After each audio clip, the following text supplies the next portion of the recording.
মদের বোতল আমায় কথা দিয়েছে, খেতে খেতে মদের বোতল শেষ হয়ে গেছে।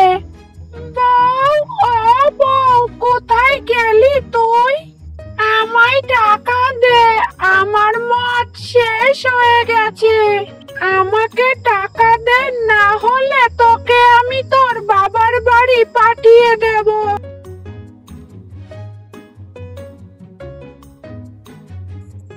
মরণ!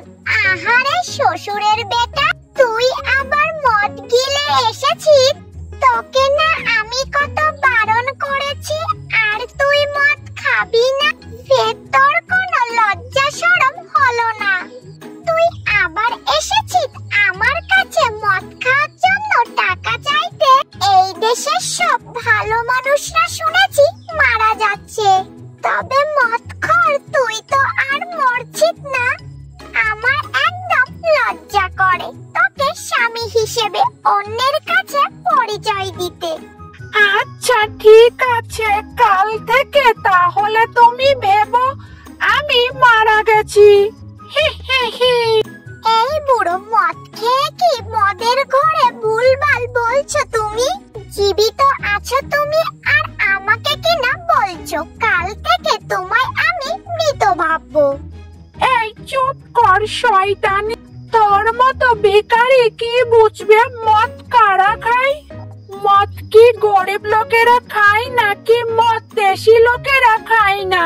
পাগল, মদ খায় রাজা মহারাজা বাদশারা। তা রাজা মশাই, আপনি কোন রাজ্যের রাজা শুনি? ঘরে তো কোনো খাবার নেই, সারাদিন কি মদ খেলে আমাদের পেট ভরবে? বেশি কথা বললে তোকে আমি বাসা থেকে বের করে দেব।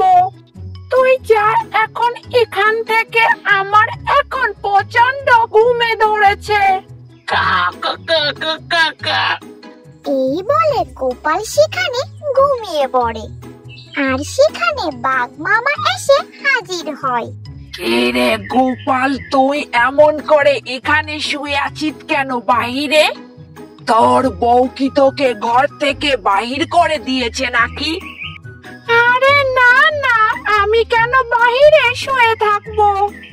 আমি তো খাটের উপর শুয়ে আছি, আর ওরা সবাই বাহিরে বসে আছে। আমার বউ মদ খেয়ে ভুল বকছিল, তাই আমি ওকে লাথি মেরে ঘর থেকে বের করে দিয়েছি। কি রে গোপাল, তোর ফ্যানটা কি চালু করে দেব? মাতালের মতো উল্টো পাল্টা বকছো কেন দাদা? দেখছো না তুমি আমার মাথার উপরে এসি চলছে? হ্যাঁ রে গোপাল, তুই তাহলে এসির মধ্যে থাক, আমি চললাম। আর তোর বউ বাপের বাড়ি চলে যাচ্ছে। যাক যাক, আমার এমন মাতাল মদ খার বউ লাগবে না। মাতাল গোপালের কথা শুনে বাঘ মামা একাই সেখান থেকে চলে গেল।